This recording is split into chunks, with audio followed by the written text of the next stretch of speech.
5 times a day, every day, over 1 billion Muslims bow down and recite a prayer to Allah, given to them by Muhammad, their prophet.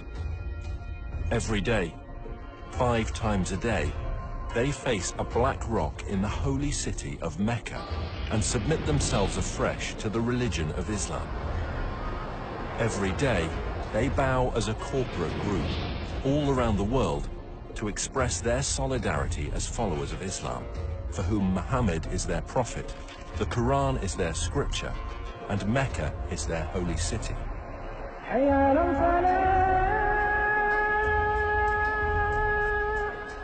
However, as archaeological discoveries are beginning to point to a different story, scholars are seriously examining and challenging the facts about the founding of Islam. And if they're right, how will it affect Muslims today? We have tools at our disposal that have never been available before. Modern technology is allowing us to reconstruct the opening years of Islam and to understand things that have puzzled historians for years. All over the world, universities, museums, and libraries are putting ancient books and writings on the internet for scholars to access. Now we can check these ancient manuscripts with just a few clicks of a mouse. Today, both academics and amateurs alike can accurately check via satellite locations and details that would previously have taken huge expense and effort, and can share them instantly around the world via social media and academic forums. So, now for the very first time, a whole new era of research surrounding the founding of Islam is coming to light, and we can piece together what really happened in Arabia 1500 years ago.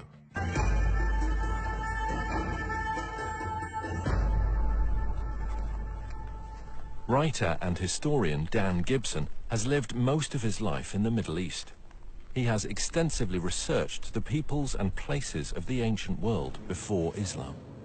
I first came to Arabia in my early 20s, and I've spent more than 30 years exploring every corner of this amazing part of the world, piecing together evidence for a radical new theory, which I believe will change our understanding of the past. Years of study have led me to the conclusion that Islam began somewhere other than where the conventional histories suppose, and that in early Islamic writings there are clues and references that reveal the hidden truth about the Mecca mystery. Back in 2002, I had occasion to visit a conference on Nabatean studies organized here by the Al Hussein bin Talal University. During the conference, I had occasion to speak with leading archaeologists from Saudi Arabia and from Jordan. I asked them specifically about the archaeological record in Mecca.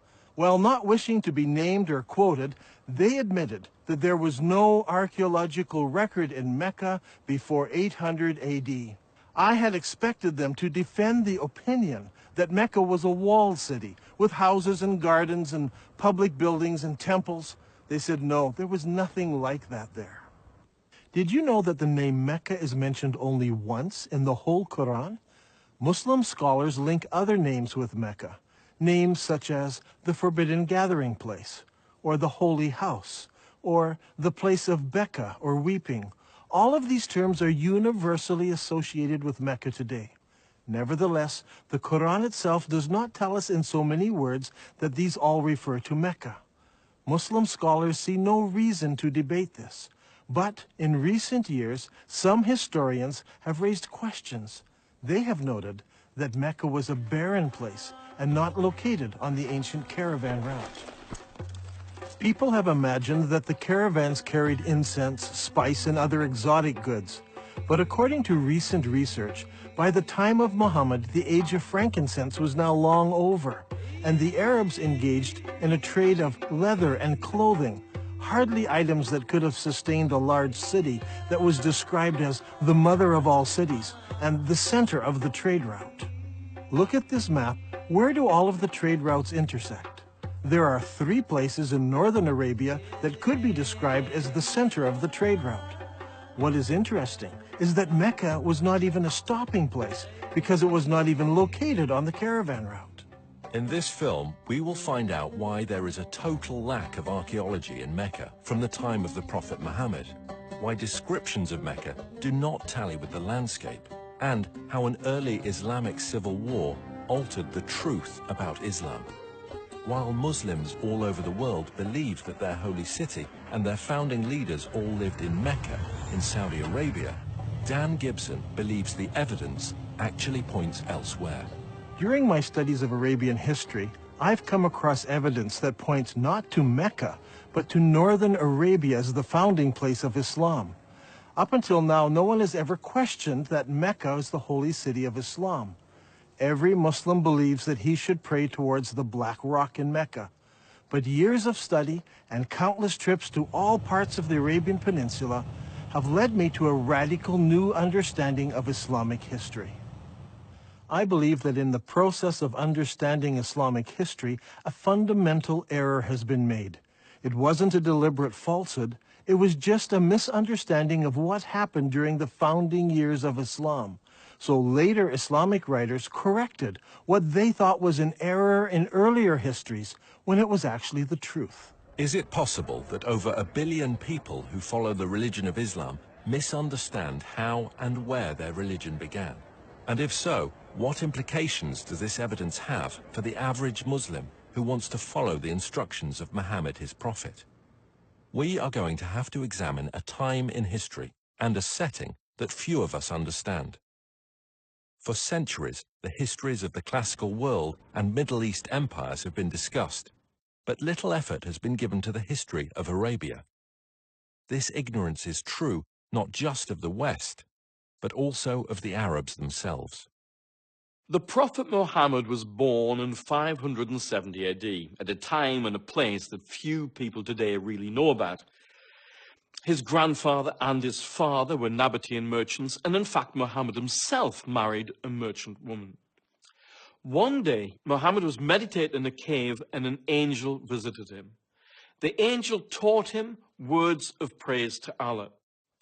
Later, his wife convinced Muhammad that it really had been an angel and he was in fact called to be a prophet of God. During his lifetime, he had many visits from the same angel, and each time there was a new revelation.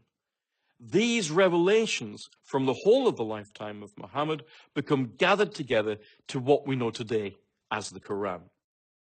Adel Ishamari studied Islam at the Islamic College in Kuwait. Over the years, he and Dan have formed a good friendship and have often found themselves drawn into deep discussion about faith and its history. كانت رسالة محمد هي أن في إله واحد وأن هو آخر الأنبياء الذي أرسلهم الله. وهذا الشيء أغضب كثير من المتواجدين في مكة بسبب أنهم كانوا يعبدون آلهة أخرى وهي الأصنام. كثير من الأصنام كان موجود هناك وكانوا يعبدون هذه الآلهة. ولهذا السبب بسبب غضب الناس عليهم صار اضطهاد على محمد وعلى القلة من أتباعه. فقرر محمد وأتباعه الهجرة إلى المدينة. Muhammad and his followers suffered persecution. So he and a few of his followers fled to Medina. Now that city actually converted to Islam and Muhammad established a government there. And in fact, we can date the Muslim calendar from this period of time. Shortly after this, his followers started attacking caravans, growing in power, growing in number, until eventually more and more people joined them, to the point where they became an expanded military presence, in fact, throughout the whole of Arabia. Muhammad gave his vision of taking Islam to the entire world. However, he died unexpectedly. And at that point, disputes broke out, leading to civil wars. But despite these differences and these divisions, there was the continued dream of expanding the faith to the whole of the world. Eventually, much of North Africa and Central Asia became under the control of Islam. And today, Islam is the second largest of the world's religions. Today, all over the Middle East, when construction companies want to dig for a foundation, there should be someone present from the Ministry of Antiquities. It doesn't matter if you're in Jerusalem, Damascus, or Amman, Jordan. Wherever you dig, the chances are you will expose an ancient site of some sort. In the city of Mecca in Saudi Arabia, developers are digging all over. putting up great buildings, hotels and high-rises. But, to the surprise of archaeologists, there are no ruins of a great and ancient city under Mecca. The city where Muhammad was born was a major city. It had no trouble in raising large numbers of men to work caravans and march in its armies. Not only did it have a significant population, but it was also an agricultural city. وتسمى هذه المدينة اللي هي مكة بأم القرى في القرآن. أم القرى هي الاسم هذا المفروض يطلق على مدينة مبهرة، مدينة فيها آثار، مدينة فيها ليها أسوار، مدينة يعني كبيرة معروفة. The Prophet Muhammad would go forth for his affairs and journey far afield until he reached the glens of Mecca and the beds of its valleys. Aisha, Muhammad's wife, mentioned how one of the men was longing for Mecca. Would that I but stay overnight in a valley filled with various kinds of grass? When we came to Mecca, we saw a town blessed with water and trees, and delighted with it, we settled there. Al-Bukhari speaks of a prisoner who was eating grapes while he was chained in irons, and he says, "This was not the time of fruit in Mecca." It's hard to believe that these things were written about Mecca. The area around Mecca is all rocks and desert. Mecca averages less than 10 centimeters of rain per year. With its extremely hot temperatures and barren conditions, this is scarcely enough to grow any vegetation at all, let alone grow enough food to support a large population. Yet the holy city of Islam is described as having fields with trees and grass and soil. But there's no cultivatable land near Mecca. It doesn't match the ancient descriptions. Ibn Ishaq mentions that the people of Mecca were reluctant to cut down trees in the sacred area. The presence of trees and plants in ancient times can be easily tested by the presence of spores and pollen in undisturbed ancient soil. To date, there is no record of trees having ever existed in ancient Mecca. Another puzzle is that the city of Mecca is missing on all early maps of Arabia. One would expect that a major merchant city would be mentioned on early maps, but not one shows Mecca before the time of Islam. Over the years, I have gathered copies of many ancient maps of Arabia. I have diligently translated them, but never once did I find Mecca mentioned on a map before Islam. Did you know that the name Mecca does not appear in any literature prior to 740 AD? That's 120 years after the founding of Islam. Don't you find it puzzling that for the first 120 years of Islamic history, none of the surrounding nations knew anything about the existence of Mecca? How could a major city, a city that could raise thousands of men in its army, a city that had agriculture, trees, grass, fruit and grapes, be missed by other nations?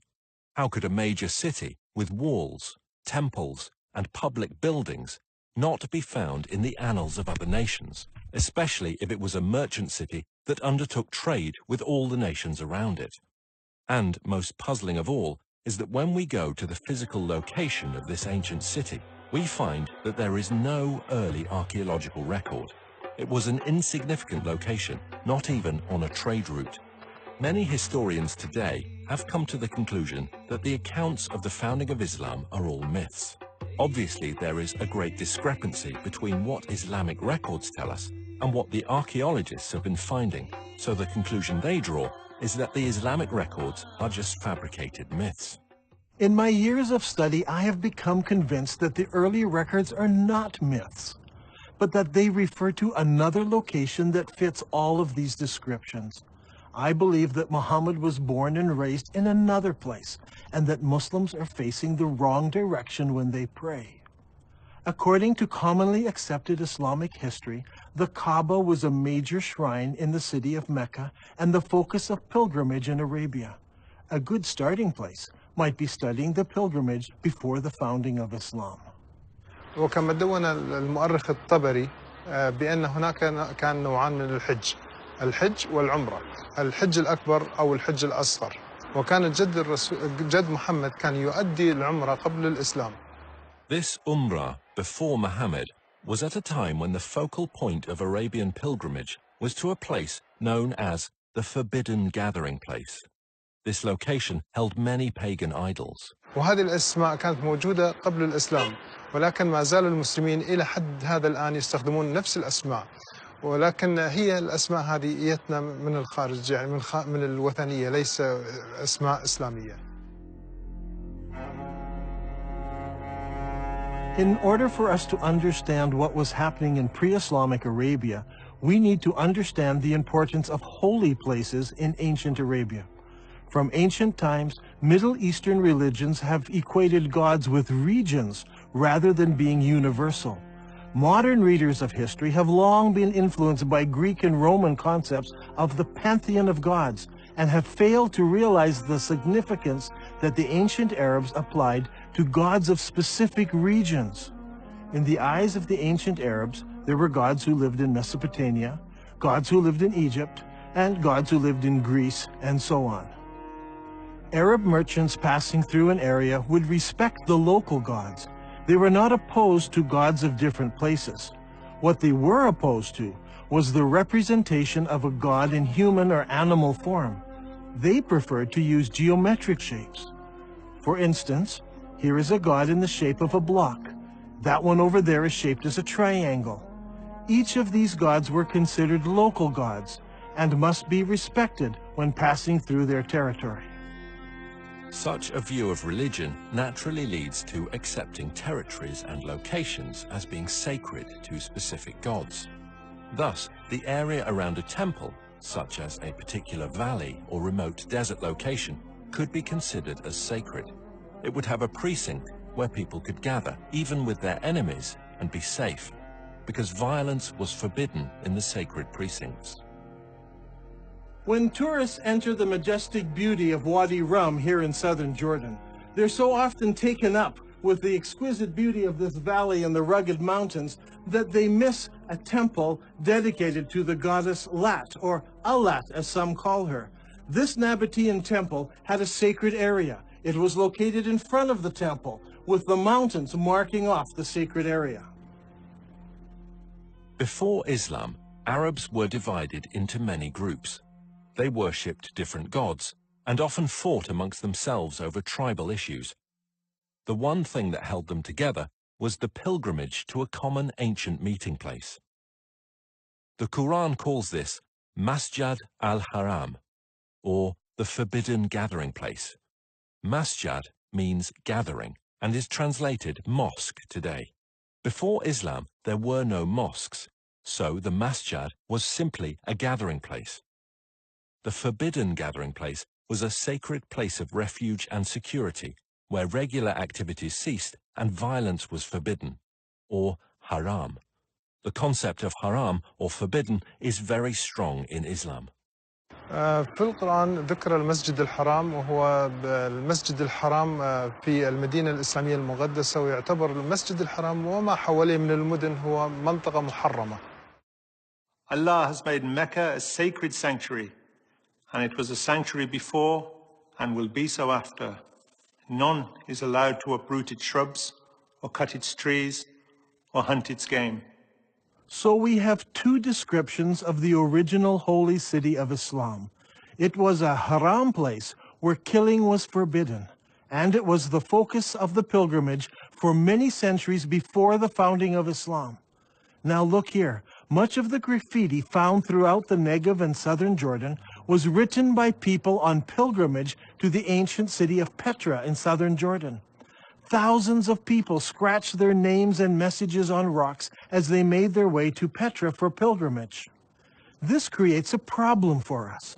Mecca is unknown in maps and literature before and during the rise of Islam. The descriptions, such as the center of the trade route, the mother of all cities, and the focal point of the ancient pilgrimage, do not fit. How can we solve this? The answer to that comes from Islam itself.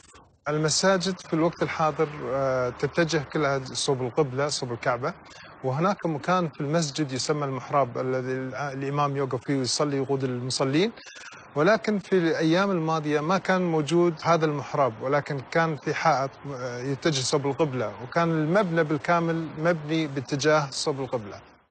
In Islam, it is universally understood that the Qibla is towards Mecca and Saudi Arabia. No one questions the direction of the Qibla today. However, the Quran tells Muslims they have a Qibla. The text of the Quran does not give the name of the city to which prayer was originally made. It only mentions Masjid al-Haram, or the forbidden gathering place. Muslims believe they originally prayed towards Jerusalem. According to Islamic sources, in 624 AD, Muhammad changed the Qibla to Mecca. Muhammad revealed this in Surah 2 of the Quran. Thus we appointed the Qibla to you. Indeed, it was a momentous change, except to those guided by Allah.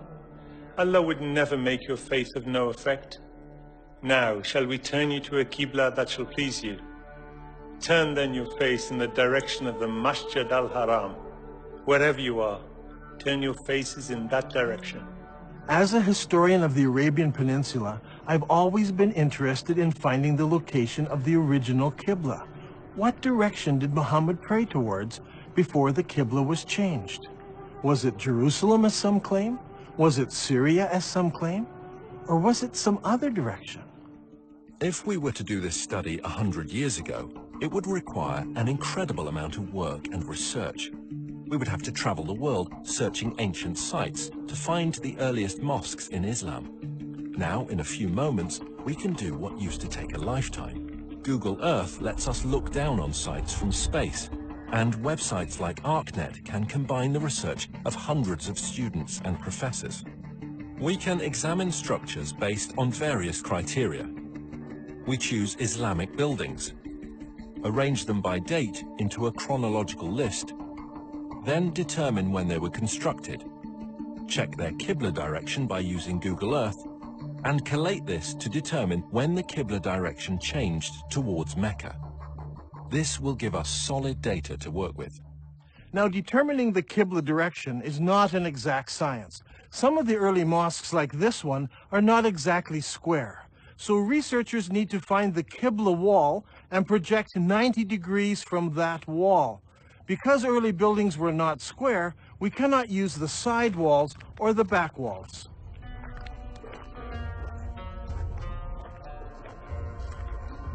This is the mihrab of an old mosque. The early Arabs set the Qibla direction using the stars, and they were very accurate. The best way to determine the Qibla direction is to visit the mosque and use an actual accurate GPS unit. Not every mosque can be used for this study. Many of them were totally reconstructed over time, so much so that it is no longer possible to determine their original Qibla direction. However, a number of mosques survive. For instance, there is a mosque called the Mosque of the Two Qiblas in Medina. Islamic history tells us that it was in this very mosque that the companion leading prayers was told of the Qibla change. So he turned around and started praying towards Mecca. The question is, where did he originally face? Muslims have a ready answer. He prayed towards Jerusalem. Now today the Mosque of the Two Qiblas faces Mecca. But in 1987, the mosque was completely torn down so it could be rebuilt. During the construction process, the old foundation was revealed, and they discovered that it did have a Qibla wall that did indeed face north, generally towards Jerusalem. And so Muslims believe originally the Qibla was towards Jerusalem. There is a simple way that this can be put to the test. If we go to the earliest mosques that were built, where we can identify their direction of prayer, we can plot them on a map and see if their lines converge. We'll find one of three things. They all point in different directions. They all point to Jerusalem, or they all point to another location. After the Mosque of the Two Qiblas in Saudi Arabia, there are a further 11 early surviving mosques that we can research. These are located in China, Egypt, southern Jordan, Lebanon, Central Jordan, Yemen, Israel, Iraq, Jerusalem, West Bank, and lastly Lebanon.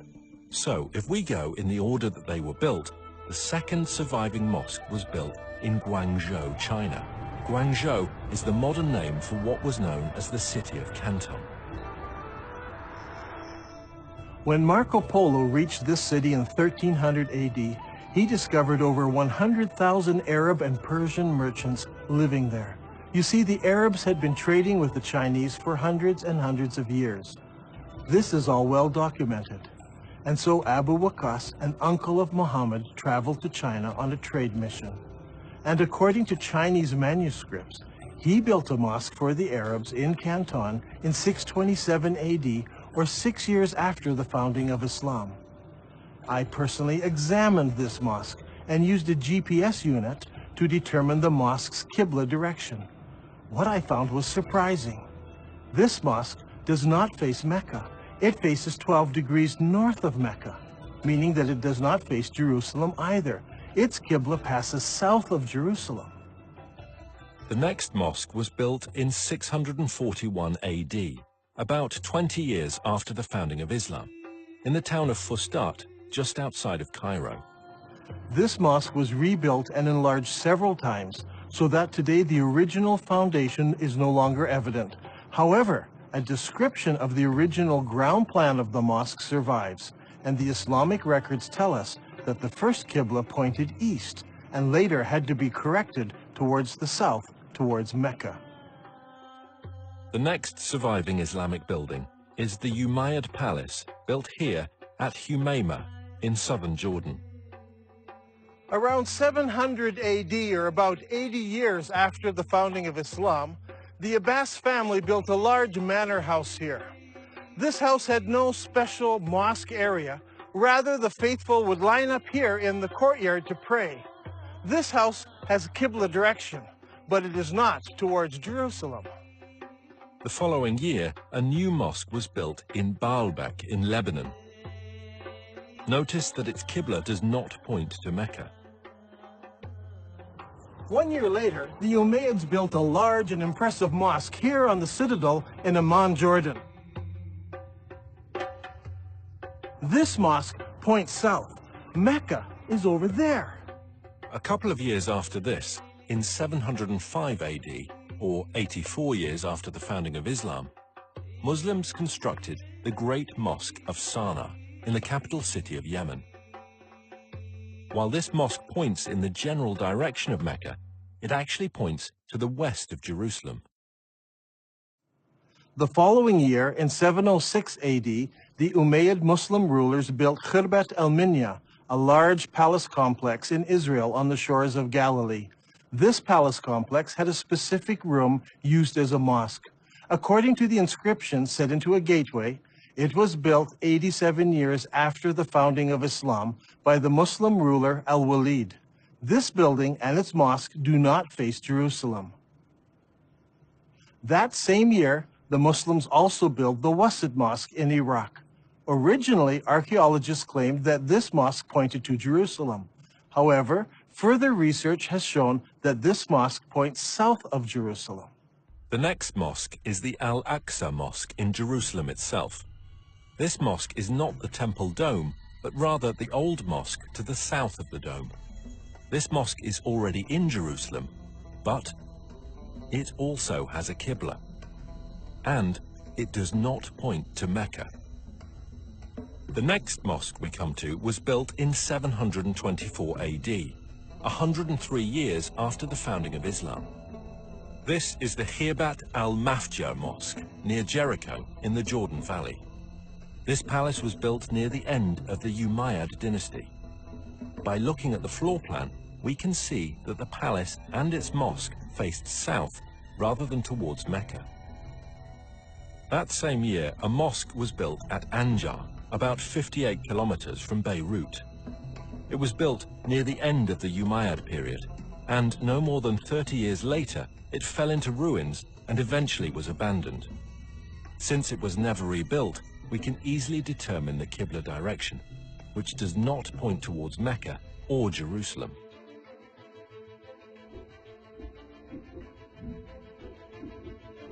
Now, let's put this all together onto one map.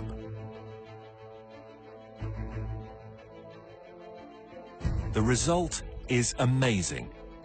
During the first 100 years of Islam, 100% of all the surviving mosques we have located so far face a spot in southern Jordan rather than Mecca.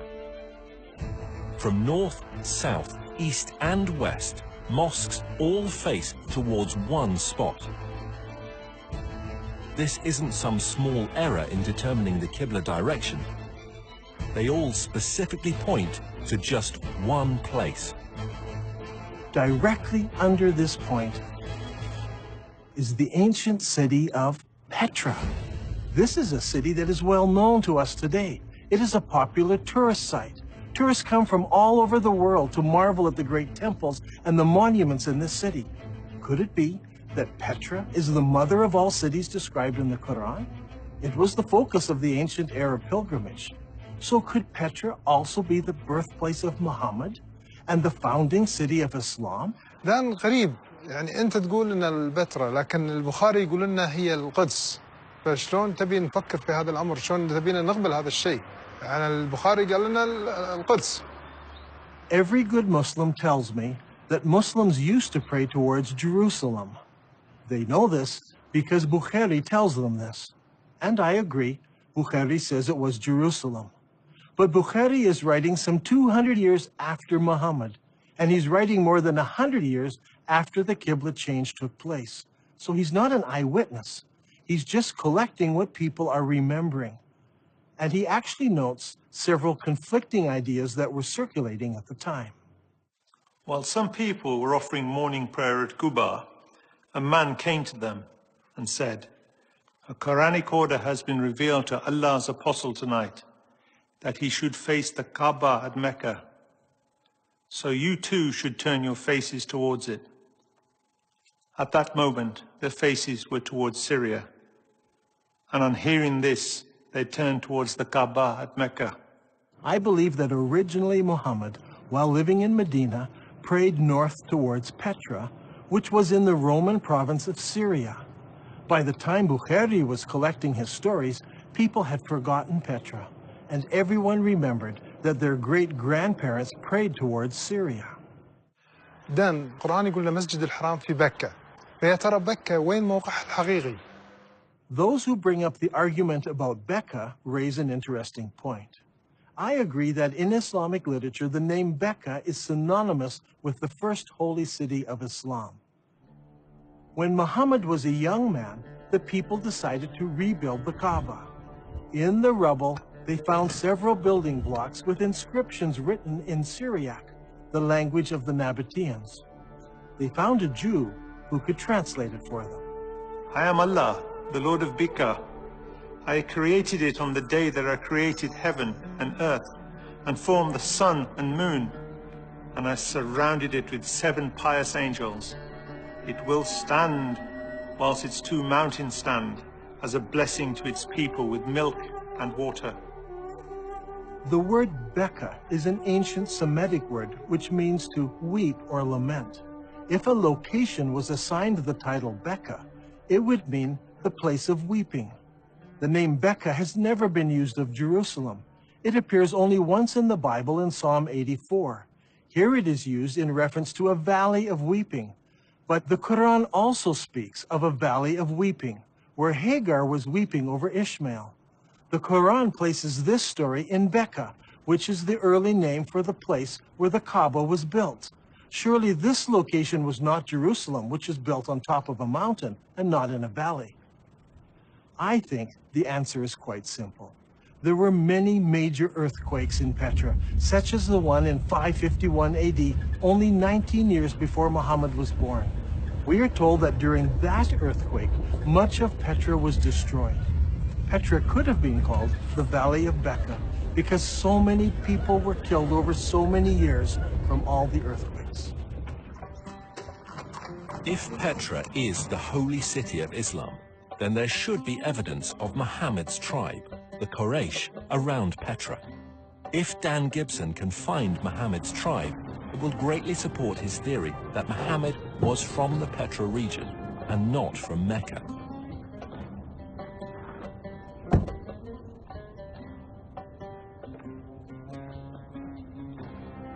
Long ago, this was known as the city of Hawar, or Humayma as it is known today.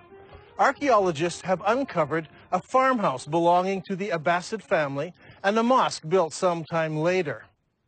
When the Muslims of Iraq defeated the Umayyads of Damascus, they wanted a member of Muhammad's family to support and legitimize their revolt.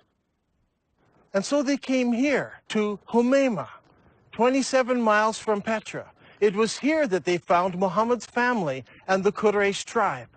They didn't go to Mecca in Saudi Arabia or Medina. They came here to Humayma, 27 miles outside of Petra. It was here that they found the Quraysh tribe and the family of Muhammad, not in Saudi Arabia.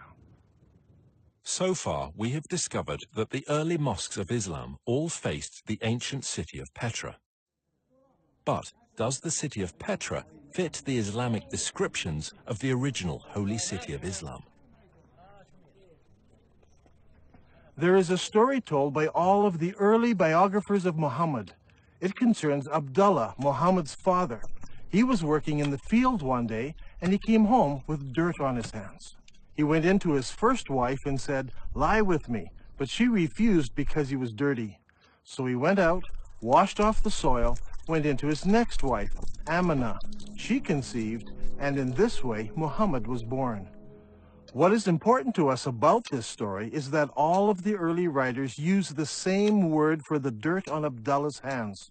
They all use an Arabic word for soil, especially the soil of a cultivated plot or field. The problem is, there is no cultivatable land near Mecca. However, when we come to Petra, we discover that Petra had water, fields, and trees.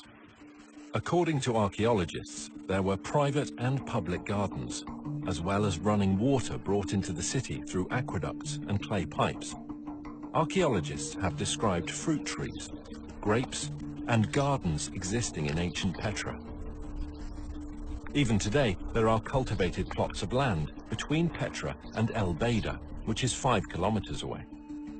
By analyzing ancient soil, researchers have discovered that only 100 years ago, the hills around Petra were covered with trees, including oak, juniper, pistachio, and carob. Not only did the holy city have trees and fields, it was also a walled city.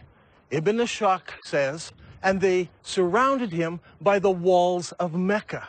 Now this is very puzzling because Mecca had no city walls. Some think perhaps this was a house in Mecca, but Ibn Ishaq specifically says the walls of Mecca. But Mecca was not a walled city. So what about Petra? Petra was built in a valley. On either side of the valley were large mountains with cliffs. These cliffs were as good as city walls. So the people of Petra built walls from one mountain cliff to the other mountain cliff, both on this side of the valley and also on the other side of the valley. So Petra had city walls. Another distinctive feature in Petra is that it contains a very unique stream. Now usually you have a valley with mountains on one side, mountains on the other, and a stream running down the center of the valley. But in this case, long ago earthquakes cracked these mountains so that there is a crack in that mountain, water runs through that crack, across the valley, and out the crack in the other side. The Nabateans built a colonnaded street from one mountain to the other mountain, and beside it was a rainwater course. Let's go down there. Now in Islam, one of the duties of the pilgrims is to go 7 times between 2 mountains called Marwa and Safa.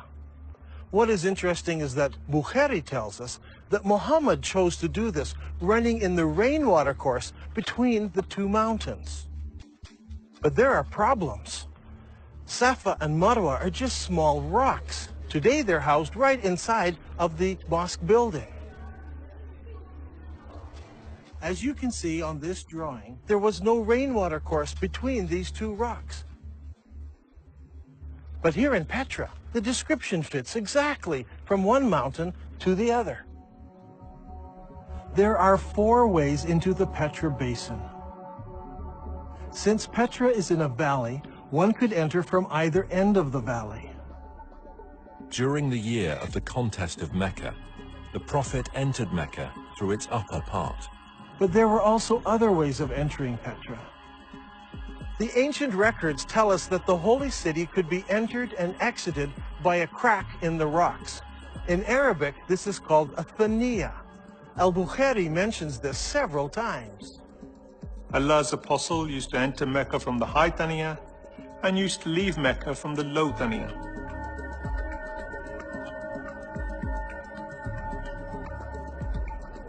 The Prophet went on advancing till he reached the Thaniya through which one would go to them, that is, the people of Quraysh. There are 2 Thaniya entrances. One of these is the famous Sikh that tourists pass through to enter the city. The other is on the far side of the colonnaded street and leads into a maze of canyons that eventually empty out into Wadi Araba below the Dead Sea. Petra also has many temples. Over here is what is known today as the Temple of the Winged Lions, or the Temple to Al-Uzza. Behind me is what is known as Qasr al-Bint today, or the temple to the god Dushera. This short chain of mountains here was the home to the god, and here in the very heart of the mountains is the temple to this god, El-Dushera. Now, Ibn Hisham relates to us a very interesting story. It's very early in Islamic history. Only a few people have converted to Islam at this time. One of those was a man known as Al-Tufail bin Amr of Mecca. He accepted Islam on one of his journeys, and once he returned home to Mecca, his wife also decided to accept Islam. Al-Tufail then tells his wife to go to the temple of Dushera and cleanse herself there. In the sacred area, there was a trickle of water where she could wash herself. She did this and returned home and learned about Islam. Did this story take place in Mecca, 1,000 kilometers away, where there is no temple to Dushera? Or did it take place here in Petra? If it did, then Dushera's temple is there. She would have come down to this temple, washed herself, and gone home. Is there a temple to Dushera in Mecca, in Saudi Arabia? No. There are no temples, no cracks in the rock, no water stream, no city walls, no grass, no trees, nothing. It's all here in Petra. And for the first 100 years, every mosque in the entire Islamic world pointed here to Masjid al-Haram, the forbidden gathering place, here in Petra. There is no other city in the world that fits this description so perfectly. Now, Al-Haqtab had so harassed Zayd that he forced him to withdraw to the upper part of Mecca, and he stopped in the mountain of Hira, facing the town. It's interesting to note that in this account, Mount Hira is located in the upper part of Mecca. If you go to Mecca today, the cave of Hira doesn't face the city. But here in Petra, the high side of the city is north of the colonnaded street, and the low part of the city is south of the colonnaded street. In effect, the city was divided in half by the colonnaded street. If Petra is the holy city of Mecca, then the cave where Muhammad received his first revelation should be located there. The ancient records say that the cave faced the town, and that it was low down since Muhammad tried to climb the mountain to throw himself off. If that's the case, I think I know just the spot, but we'll have to go over there.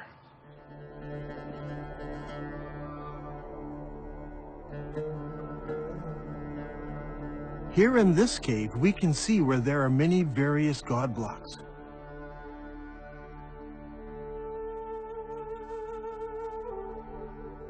Up there is a large crescent symbol. This is just the sort of cave where young men would go to contemplate the meaning of life. The descriptions and location of this cave are just like the ancient records describe it.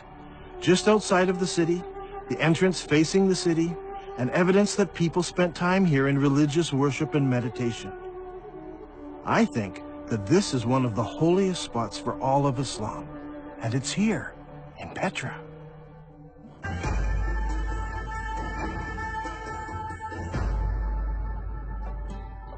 The Quran commands every Muslim to face the forbidden gathering place when they pray. Now, the forbidden gathering place wasn't a building. It was much more than this. It was a large area marked out with special stones. These stones marked the boundary around the sacred area. No killing was allowed inside this area. Even birds were not killed. Now, what kind of stones would you need to mark out such an area? If you had just small round stones, they would be lost among the other stones of the desert. It must have been larger stones. And there should have been something special about them, so that you knew for certain that this was the boundary of the sacred area. Today, in Mecca, there are no special boundary stones.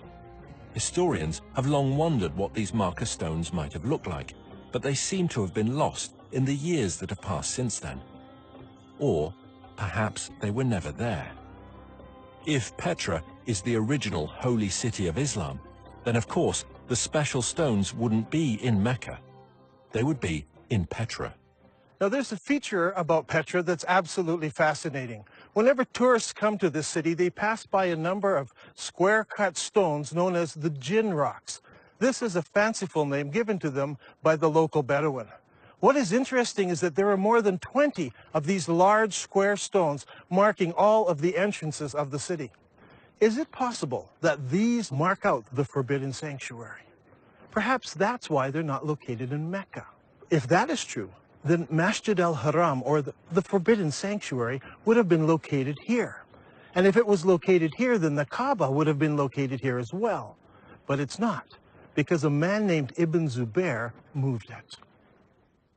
So far in this program, we have been examining the direction of prayer that Muslims originally faced. As we've seen, all of the mosques constructed during the first 100 years of Islam pointed to Petra. By using the two mosques on the Amman citadel, Dan Gibson has determined the approximate years when the Qibla direction changed. Does Islamic history give us any clues as to why the direction of prayer might have changed? If we look into Islamic history at this exact time, we come face to face with the Second Islamic Civil War. حصلت حروب كثيرة في الإسلام، ولكن أيضا حصلت حروب أهلية بينهم بسبة الخلافة بعد وفاة محمد، ولهذا السبب صار في الشيعة والسنة. الأمويين فازوا اللي هم السنة، والحكم بدأ من دمشق. At this point in history, the governor in the Holy City was Abdullah ibn Zubair. He was particularly unhappy. In his eyes, the Holy City was the most important city of Islam, the mother of all cities. But the Umayyad rulers chose Damascus as the new capital city, and a lot of people were unhappy with the corruption and the infighting in Damascus. So in 683 AD, about 64 years after the founding of Islam, Ibn Zubair declared himself caliph in the Holy City, and that started the Second Islamic Civil War. The Umayyads reacted strongly and sent an army against the Holy City. Ibn Zubayr then did a shocking thing. He destroyed the Kaaba, the ancient holy shrine of Islam. Ibn Zubayr then demolished the Kaaba sanctuary until he had leveled it to the ground and dug out its foundation. Then he placed the black stone beside it in a wooden stand in a strip of silk. The Umayyads fought against Ibn Zubayr and his companions, but after 40 days, news arrived that the ruling caliph in Damascus had died. Now, the Umayyad generals insisted that the battle wasn't over, but that they must return to Damascus so that a new caliph could be established.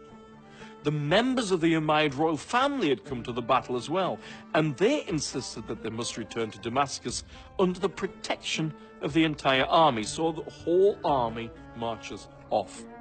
The problem we face here is one of timing. The Islamic records are quite clear that when the Caliph died, his 13-year-old son ruled in his place. Al-Tabari, Volume 20, tells us specifically that his son survived only 40 days after his father died before he too was killed. During this time, the armies from the Holy City returned to Damascus. Now, a slow-moving army would have taken many days to cover the 1,400-kilometer trek across the desert from Mecca in Saudi Arabia to Damascus in Syria.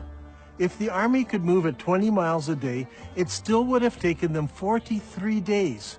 When you add up the time the messenger took to bring the message, the time it took for the army to decide to return and get mobilized, and the 43-day march, there is simply not enough time. Mecca is too far away to be believable. However, if the holy city was Petra, then the distances would all be drastically reduced. This problem of distances plagues Islamic history again and again. Mecca in Saudi Arabia is simply too far removed to fit many of the stories in early Islamic history. Now, with the lull in the war, Ibn Zubayr had time to rebuild his defenses and prepare for the return of the Umayyad army. Now I want to show you something. Here are some of the volumes of Al-Tabari's History of Islam. Al-Tabari managed to collect a massive amount of material that he writes about what happened during each year of Islamic history. He devotes whole chapters, sometimes 2 chapters, to every year. But then something strange happens. The battle for the Holy City takes place over several years, but year 70 of Islamic history is of great importance. Now notice, Al-Tabari spends 15 pages describing what happens in year 69, and he spends 27 pages describing what happens in year 71. But where is year 70? Look at this. For year 70, Al-Tabari only records a few lines of text. Did he not find any more information for this year? Or did later editors censor this year from Al-Tabari's record? Only a few lines, but what he records gives us a few tantalizing details. It tells us that Musa'ab ibn Zubair, apparently a brother of Abdullah, brings supplies to the Holy City. Were these supplies military equipment? No, it says he brought many horses and camels. I believe that this is the year that the followers of Ibn Zubair moved south from Petra to the deserts of Arabia to find a place where they could hold out against the Umayyad forces. All details of this year have been removed from Al-Tabari's history. But we know that they obtained many horses and camels, which would have no other purpose than to move many of the people out of the city. This lull in the war continued into the next year, so Ibn Zubair took advantage of the break to undertake a religious project. He decided to rebuild the Kaaba. But Al-Tabari does not tell us where the new Kaaba was constructed. Was it in Petra? Or was it in a new, safer location in faraway Mecca? I believe that the new Kaaba was built in Saudi Arabia, and that the Black Rock was moved there for safekeeping. So even if Ibn Zubair lost the Holy City, he still had the rock and a new Kaaba. After a new caliph was established, the Umayyad army returned. This time the army was bigger, and the Umayyads brought large weapons of war with them. Among them, a stone-throwing machine called a manjanik.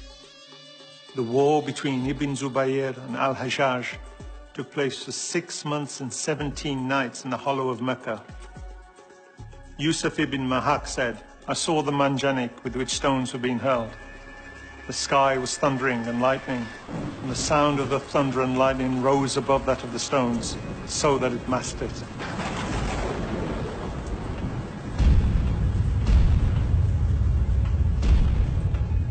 During the fighting, Ibn Zubair took refuge in a ruined building beside the Kaaba, and this began another battle, which completed the destruction of the Kaaba area of the Holy City. Eventually, Ibn Zubair lost the battle, but the cause was taken up by those in the city of Medina in Saudi Arabia and by the city of Kufa in Iraq. I believe that during this time, the Islamic world was thrown into contention. Should they pray towards Petra, or should they pray towards Mecca? the great Islamic empire had divided into two.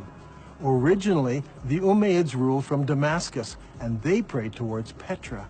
But they were defeated in battle, and now the eastern part of the empire was ruled by the Abbasids, who all constructed their mosques facing towards Mecca. It was during this exact time that we see a change in mosque construction. Before this, every new mosque constructed faced Petra. But now, for the first time, some of the new mosques began to face Mecca in Saudi Arabia. But the problem still existed. What do you do with the old mosques? They were built facing Petra.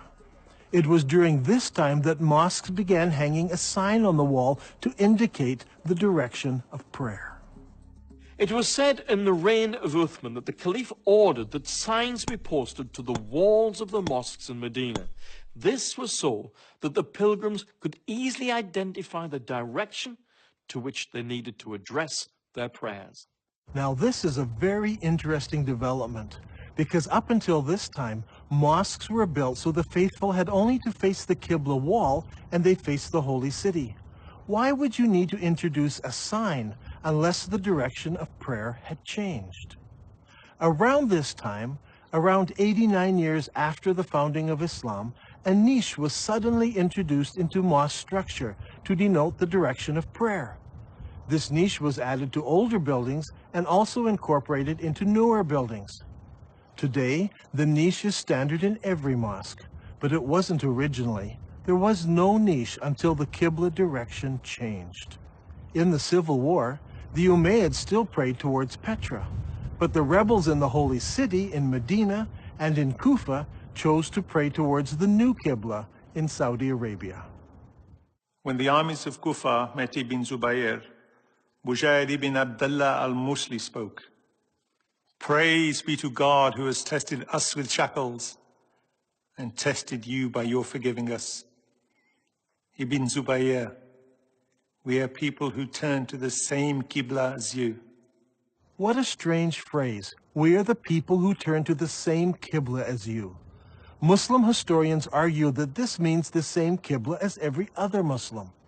But now that we have uncovered evidence of the change of Qibla at this very time, this phrase takes on special significance. The people of Kufa join with Ibn Zubayr in accepting his Qibla. This is key to understanding much of what takes place later. Even though Ibn Zubayr is eventually killed and seems to lose the civil war, the city of Kufa plays a major role in the development of the new Abbasid dynasty, and Kufa becomes a theological center and a place for copying Qurans. In the Islamic world, things were a mess. Not only were Muslims divided politically, they were divided religiously. Obeying the wishes of Allah as revealed by the Prophet Muhammad was at the very heart of Islam. Should you obey Muhammad and the Quran and face towards the forbidden gathering place in Petra? Or should you pray towards the sacred house and the Black Rock, which is in Saudi Arabia? So far, Dan Gibson has plotted the existing mosques from the 1st century of Islam, and they all point to Petra in Jordan. So what about the mosques of the 2nd century of Islam? Do they all point to Petra as well? Here is where things start to get interesting. During my studies, I discovered that the mosques built during the 2nd century of Islam point in different directions. This is what I call the time of confusion. 102 years after the founding of Islam, the Mosque of Ummah was constructed in southern Syria, in the ancient city of Busra. As you can see, the mosque's orientation does not point towards Mecca. But clearly, it does not point to Petra either.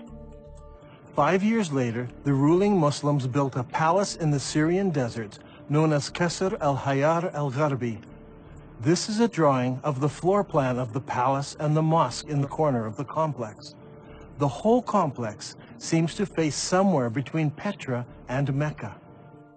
A couple of years later, Qasr al-Hayar Ishaqi Palace was built about 100 kilometers north of Palmyra. If we examine the ground plan of the palace buildings, we notice that the palace and its mosque don't seem to align to either Mecca or Petra. Once again, it points in between. Is it possible that something had happened which made the builders not want to choose either Petra or Mecca, so they pointed the Qibla between the two?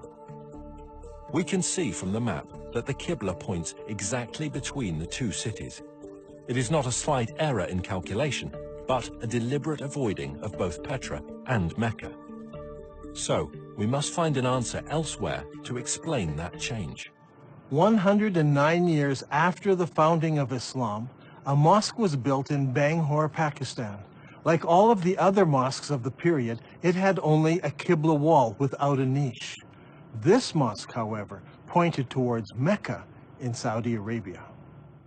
Here we have the very first mosque that we can identify as pointing to Mecca. There may have been others built that no longer exist, but this mosque is significant because it's the earliest surviving mosque that we can truly say faced Mecca in Saudi Arabia.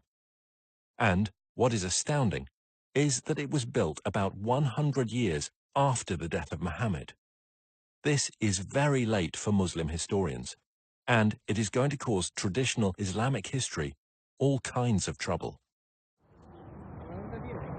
One of the most important buildings in our study is found here on the citadel of Amman, Jordan. This Umayyad palace was built about 122 years after the founding of Islam. Now, if you remember, we looked at an Umayyad mosque built over here. This mosque points directly towards Petra, but when they built the palace, its Qibla direction was directly towards Mecca. So clearly, the Qibla direction changed sometime between the construction of those buildings and the construction of this palace. This will help us determine how and when the Qibla direction changed. Remember, it was during the construction of this palace that the name Mecca first appears in literature anywhere. الغريب أن مكة لم تذكر طول هالسنين هذه لا في الكتب الأدبية ولا الكتب الإسلامية، ولكن ما تم ذكرها إلا عند تغيير القبلة، وهذا شيء غريب جدا. يا ترى شنو الأسباب؟ يعني المفروض أنه يذكر حتى في الكتب الإسلامية في تاريخ الإسلام، ولكن لم يذكر هذا الشيء إلا عند تغيير القبلة. هذا شيء غريب. The next major mosque that was constructed was built 32 kilometers south of Amman, Jordan. This was known as the Mushatta Palace and Mosque, and it was built in 743 AD. As you can see, it was a very large and impressive Umayyad palace, with the mosque located in the southern part of the structure, facing Petra. Indeed, the entire complex faces Petra. What makes this interesting is that it seems that Islam is now split into several groups. There were the traditionalists who built their mosques like this one, facing Petra. But there were reformers whose mosques face Mecca. And there were others who were not in either group, and they refused to select either of those Qiblas. During this time, a significant change took place in Islamic history. The Umayyad rulers of Islam in Damascus were defeated by the Abbasids of Kufa. In 754 AD, Al-Mansur, the new caliph, commissioned the construction of a brand new eastern capital, choosing Baghdad in Iraq as his site. The new city was built on a spectacular design. Rather than the haphazard shape common to most Middle Eastern cities, this city was built in a great circle. The designers went out to a brand new area and used ashes to draw out the city plan on the ground prior to construction. The city, which was completed in 767 AD, was 2 kilometers in diameter. As you can see on this drawing, the main mosque of the city had no niche indicating the direction of prayer. That was to come later. One wall was used as a Qibla wall, and that wall pointed directly to Mecca, as would all of the other mosques built from now on by the Abbasid rulers. If this is all true, then the Prophet Muhammad and the first 4 rightly guided caliphs in Islam, and the following Umayyad rulers who ruled Islam from Damascus, all prayed towards the city of Petra. But late in the Umayyad reign, something happened that caused the builders to change the direction of their mosques. Some pointed to Petra, some to Mecca, and some chose to be neutral and point between the two. This created a problem for the western half of Islam. The people in the West were still loyal to the earlier Umayyads, So the Islamic world is now split into two. The Abbasid rulers in Iraq control the eastern part of the empire, and the Umayyad rulers control North Africa and Spain. This is an important time in Islamic history, because the Umayyads in Spain now blossom in culture and begin to build beautiful and impressive buildings. The builders in Spain had a problem. Traditionally, Umayyads all prayed towards Petra. But, as we're going to see, something devastating happened, resulting in future mosques no longer facing that direction.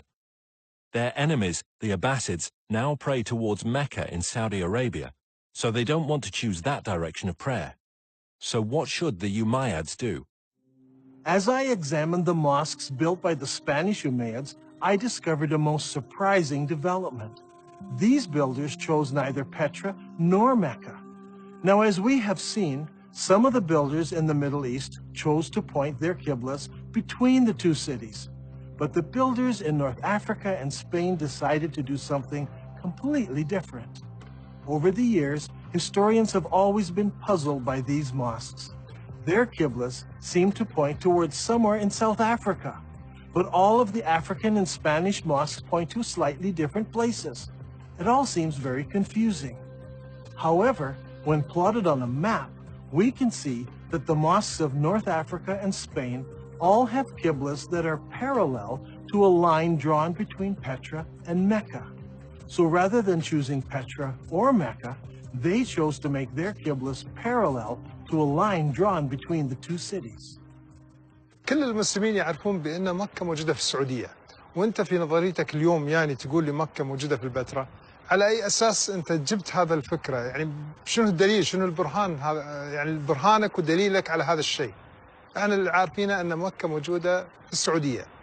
فعلى أي أساس أنت جبت هذا الشيء؟ If you're still not convinced, I want to show you something else. Do you remember when we discussed the Second Islamic Civil War? Ibn Zubair barricaded himself in the Holy City, and the Umayyad Syrian army surrounded him and kept him there for 4 months. During the month of October, the Syrians brought a catapult up to the city walls, where they lobbed rocks right into the holy places of Islam. How is this possible? Normally, people live behind the city walls. A catapult would simply smash down people's houses. But in this case, it said the catapult hit the holy places of Islam right in the center of the city. How is this possible? Well, here in Petra, there is a unique feature. Petra had city walls. In the north and in the south, the city walls crossed the valley. But in the north, the city walls did not go all the way to the canyon because there was a watercourse running along the canyon. I believe the Syrians brought their catapult up the dry river course right to the place where they could lob rocks into the very heart of the city, hitting the Kaaba and the holy places of Islam. Archaeologists from Brown University have been digging here in Petra for many years. Their project was to excavate what is known as the Great Temple area. As they uncovered the temple, Dan was amazed to find evidence that supported his theory. One of the interesting features of this building is that people built defenses here against attack. See, here in this doorway, they closed it in so they could defend themselves. This happened sometime after the earthquake of 551 AD. We can date the defenses of here by the roofing tiles that were used in the construction of these defenses. However, there are no recorded battles in Petra during this time. So we know this happened during the founding years of Islam.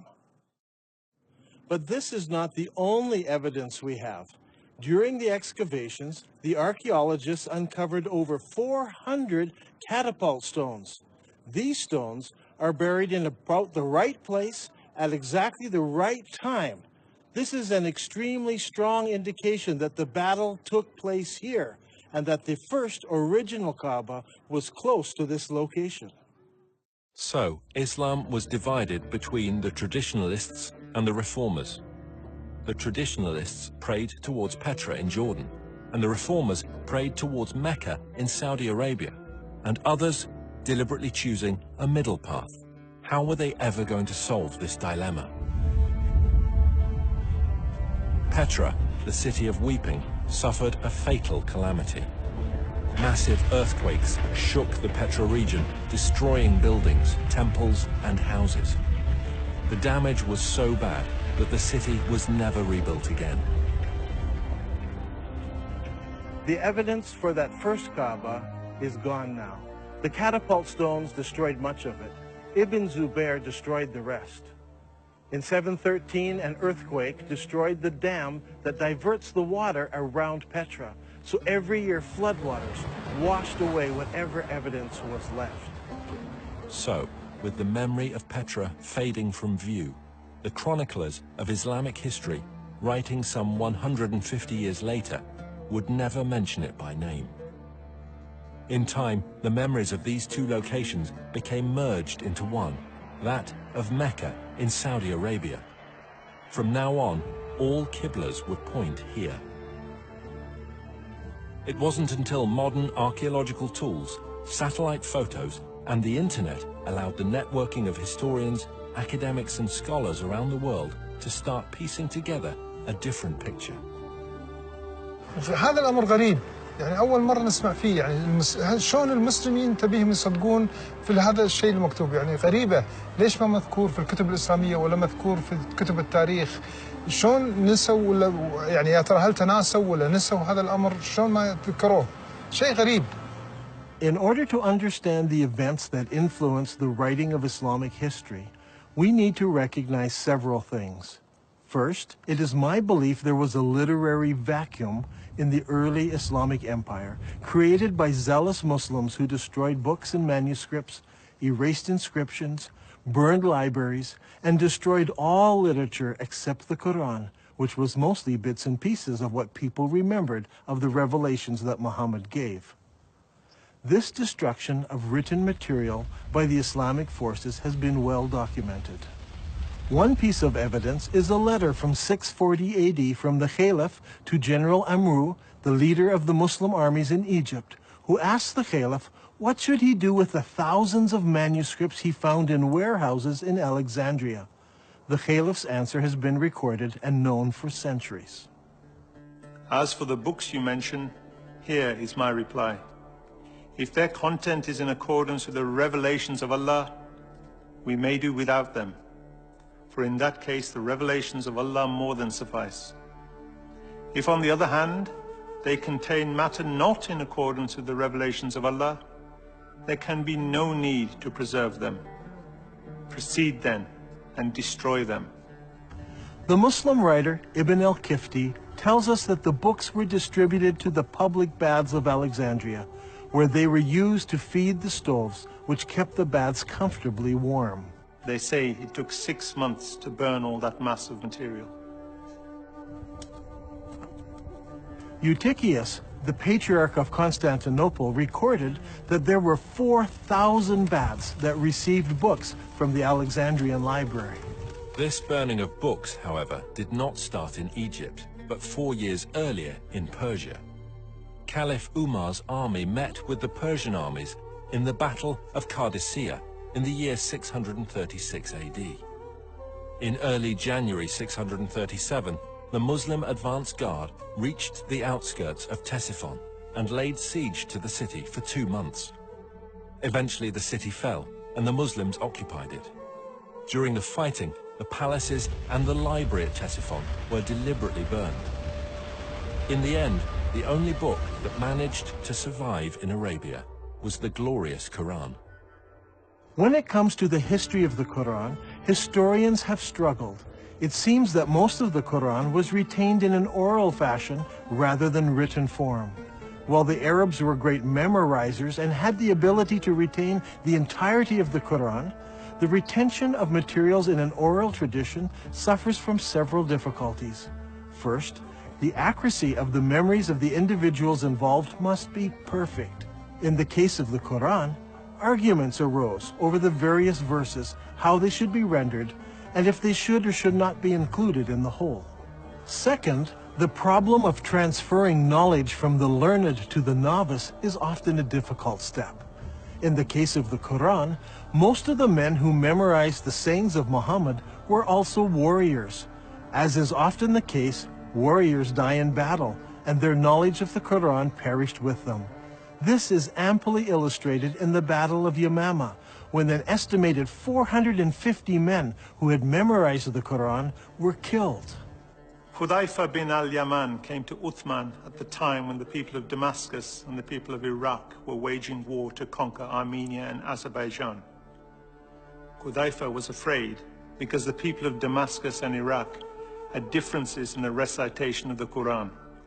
So he said to Uthman, "O chief of the believers, save this nation before they differ about the revelations." So Uthman sent a message to Hafsa saying, "Send us your manuscript of the Quran so that we may compile the Quranic materials into perfect copies and return the manuscript to you." Hafsa sent it. Then a group of men sat down to create a new copy of the Quran.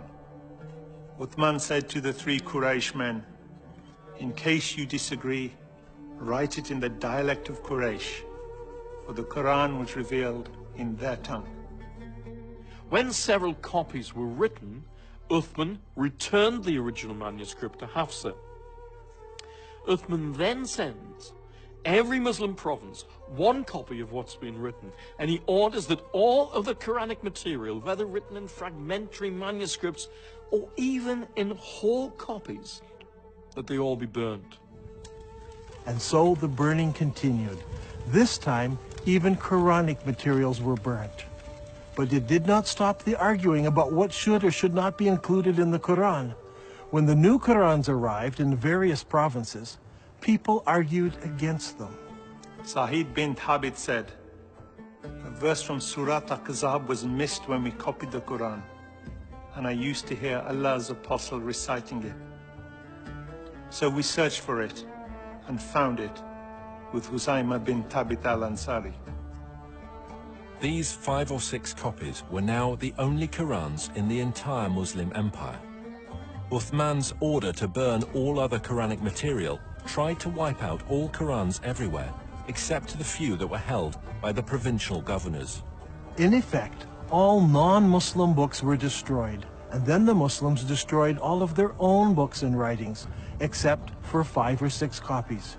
Remember, the Islamic Empire at this time stretched from the Atlantic Ocean through the Middle East all the way to Afghanistan, and only 5 or 6 copies of the Quran existed in all those millions of square kilometers.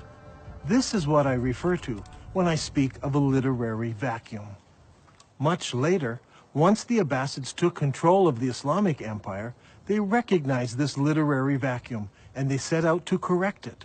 The problem was, they were interested in producing an Abbasid version of Islamic history.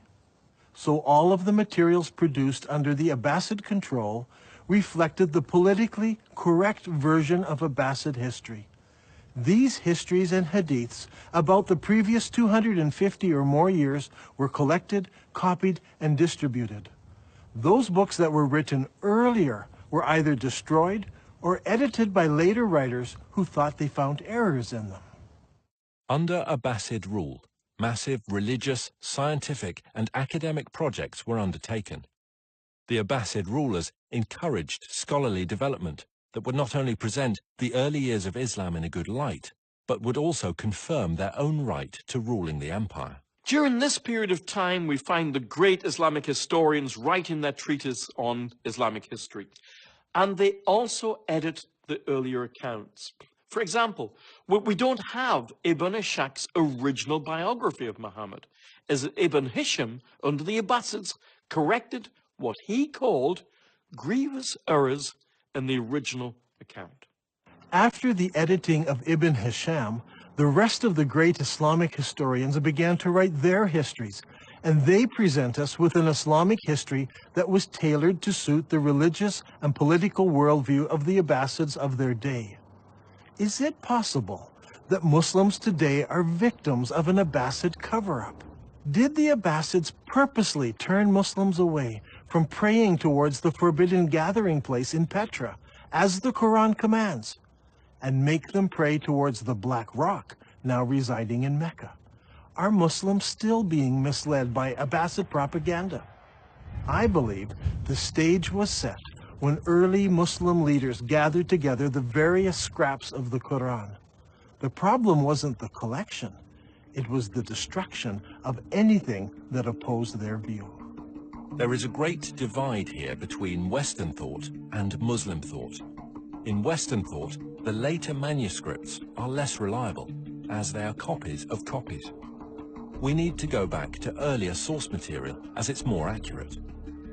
Muslims, on the other hand, think earlier manuscripts are less reliable, and later manuscripts replace earlier manuscripts. Even in the Quran, later revelations replace or abrogate earlier revelations. Once you allow the concept of abrogation, you open yourself up to accepting all kinds of changes. If the Abbasids tampered with history, did they go so far as tampering with the text of the Quran? For instance, how did the name Mecca get into Surah 48? Abu Bakr, the successor of Muhammad, made the first compilation of Quranic material. Uthman, who followed him, used that collection and then added to it.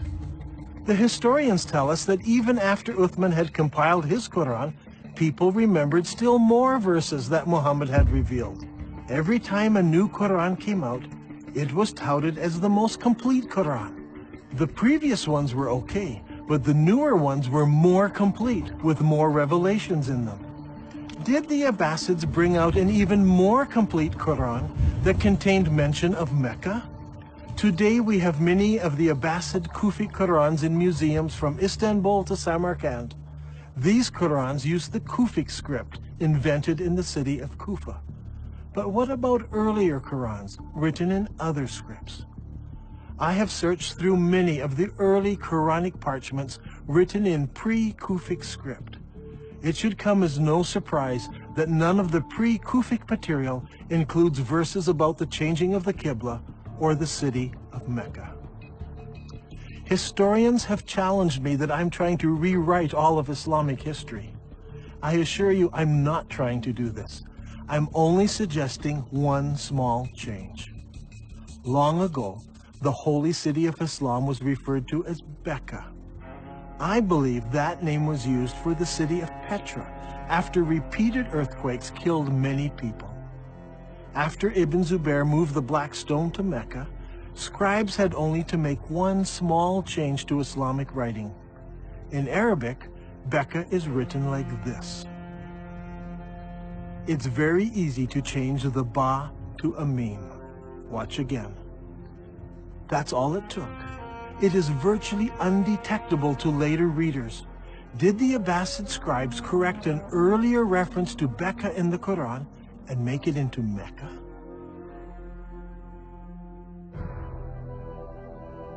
I believe that all of the evidence points to Petra as being the ancient city of Mecca, the founding place of Islam. All of the mosques of the first century of Islam point to the forbidden gathering place in Petra, and all of the descriptions fit Petra, not Mecca. Muslims are instructed in the Quran to pray towards the forbidden gathering place. The Quran says nothing about the Black Rock. It is clear that although Dan Gibson's research is rooted in Islamic history, and he has a great affection for the Arabic world, his theories will be challenging to Muslims. As faiths around the globe come under increasing scrutiny to prove the veracity of their origins, all religions need to consider serious research they may find difficult. Islam needs to ask if it is possible that over 1 billion people have been misled by Abbasid propaganda regarding how and where their religion began. And, if true, what implications does this have for the average Muslim today?